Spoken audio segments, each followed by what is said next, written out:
this is Tara Long with Wide Awakened Healing and Acupuncture. Thank you so much for watching today. I'm in front of my new setup here, in front of the gold wall, so I hope you enjoy that. And today we're going to talk about something that I hear and see all the time with my patients, and that is how to rid yourself of toxic relationships without all the drama. We've all navigated this situation at one point or another, where we're in a relationship or have a relationship, whether it's a friendship, maybe a family member, or a partner that just is toxic in our life or isn't serving us anymore. And we ignore it, or we just don't know what to do about it because we don't want to create drama. We don't want the confrontation. So today I'm going to share with you 3 easy things that you can do to help clear these toxic relationships so that you can create space for amazing, wonderful relationships in your life. And the first step is really to own that you are worth amazing relationships. And once you say to the universe, you know what, universe, I love myself to bits and pieces and I know I deserve to have great relationships, then the universe is going to respond in kind and send those people to you. But in order to do that, you have to clear space in your life, because otherwise there's no room for those wonderful people to come in. Right? So the first step is in recognizing if you are experiencing a toxic relationship, and sometimes it's really obvious, right? They're hurtful to you, or maybe even verbally abusive, or if they're physically abusive, then of course I would love you to get help right away. And below this blog, this video, I have some numbers that you can use to get help right away. But it might be a little more subtle of a relationship where you're not sure, is this person toxic for me? I don't know. A good way to sort of feel that out is when you're with them. How do you feel? Does your energy get really low and you feel kind of like they're sucking it out of you? Or after you hang out with them, do you feel off? Or, it's just that lower vibration that you can kind of feel when you're with someone that maybe just isn't right. And that's just a relationship that isn't serving you, right? And so you want to create relationships that do serve you in your life. So maybe this person is total negative Nancy and they're just constantly complaining about their life or other people's lives. Maybe they're gossiping about other people.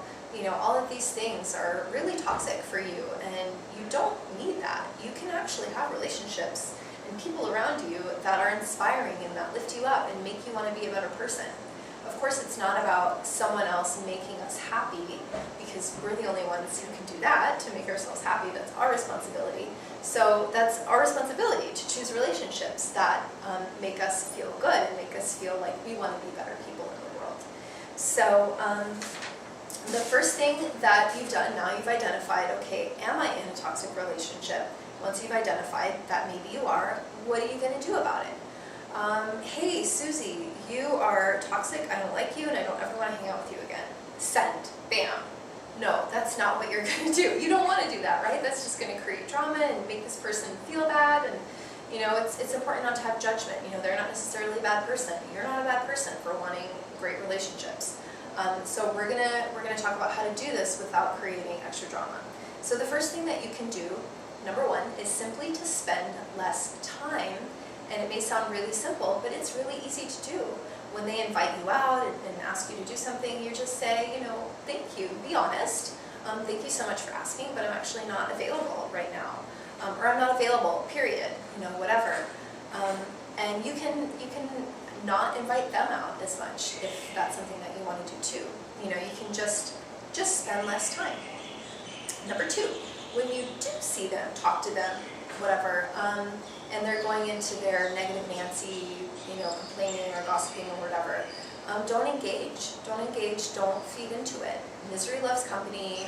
People love to get other people's validation, when they're complaining or whatever. And it's not to say that you can't support someone who's going through a hard time, but that's different than somebody who's just constantly complaining about everything under the sun.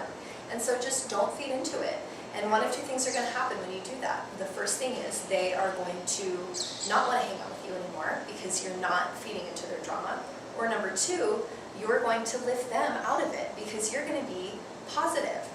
So you can say, if they're in their downward spiral, you can say, I totally hear you, but how about this other great thing that's going on in your life? Or you can talk about something that you're really excited about. And they may follow you up into your higher vibration. And if they don't, then they're probably just naturally going to fall away, and you're going to spend less time with them anyway.